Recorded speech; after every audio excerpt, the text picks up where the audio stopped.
افغانستان کرکټ بورډ ډیر زیات یو چالاک او خيار کرکټ بورډ دی چې یونس خان د خپل چمپیون ټرافي لپاره ایز ا منټور اغسته کوم چې په پاکستان کې تر سره کېدو واله ده یو ځل 1% د دماغ استعمال افغانستان کړی دی او یونس خان د خپل ځان لپاره ایز ا منټور یا ایز ا کوچ سونو ورکوي دغه اغسته دی تاسو کې به ډیر خلک د خبر کویږي هم خو څوک به نه پوهیږي هغه درته د وجه وایم چې یونس خان ولې اغسته دی ګوره که تاسو ته یاد په کال 2023 کې په انډیا کې ورلد کپ تر سره کېدو او هغه لپاره هغه منټور واغستو اجي جډیجا دغه کس چې کوم د کوم ځای د انډیا دی او هغه ته ټوټل د خپل د پیچ د کنډیشن د ارڅ ورته پته و نو ایز ا منټوري د انډیا کس افغانستان کرکټ بورډ ځان د لپاره واغستو یعنی په هغه ټیم کې د پاکستان کس ولې نه اغوستو یا د بل ځای کس ولې نه اغوستو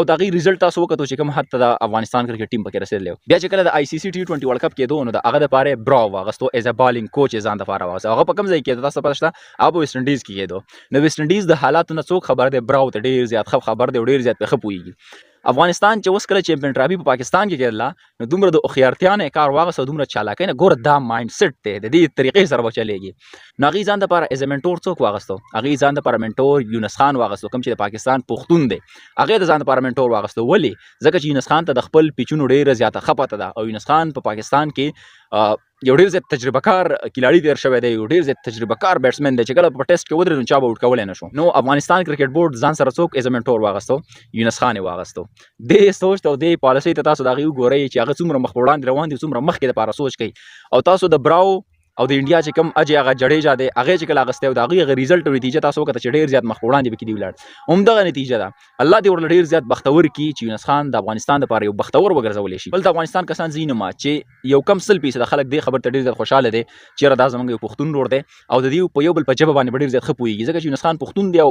افغانان هم زموږ پښتانه دي په دې خبرو باندې به د یو بل ښه پوهېږي په ښه طریقې سره به هغه پوهولی شي نو دا ډېره زیاته بهترینه خبره ده نو یو کم 100% خلک ډېر زیات خوشحاله دي خو دا 1% خلک د سوشل میډیا ځینې کسان دي چې زمونږ د دې پښتنو په منځ کې اړې غړې او دغه شي نه پیدا کوي زه تاسو ته منت کوم د چا نوم نه اخلم د زړه زور مې دومره نشته بیمار یم ډېر د زړه په زور لګیا یم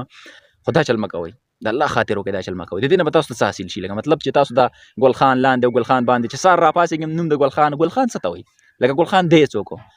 یونس خان یو پښتون دی الانګې ما ته هم پکې ځینې ټایم کې خلک ګل خان وایي یار لږ شان معلومات کوئ لږ تحقیق کوئ چې ګل خان څه ته وایي پنجابي ته چېرته وایي نو ویلی شي خو دا خبرې ګوره مه کوئ دا وخت د رایوځای کېدو دی هغه خبره دا ده وایي یو کېږو ګنې ورکېږو هغه خبره ده بهرحال ډېر زیاته زبردسته فیصله پرېکړه شوې ده د افغانستان د کرکټ بورډ طرف نه او حتما چې دا ډېره بهترینه پرېکړه ده خپله رایه راسره ګمې شامله کړئ انشاءالله میلاویږو نوي ویډیو کې تر هغه وخته پورې ما هم یا طارق شاه درک اجازه د الله پامان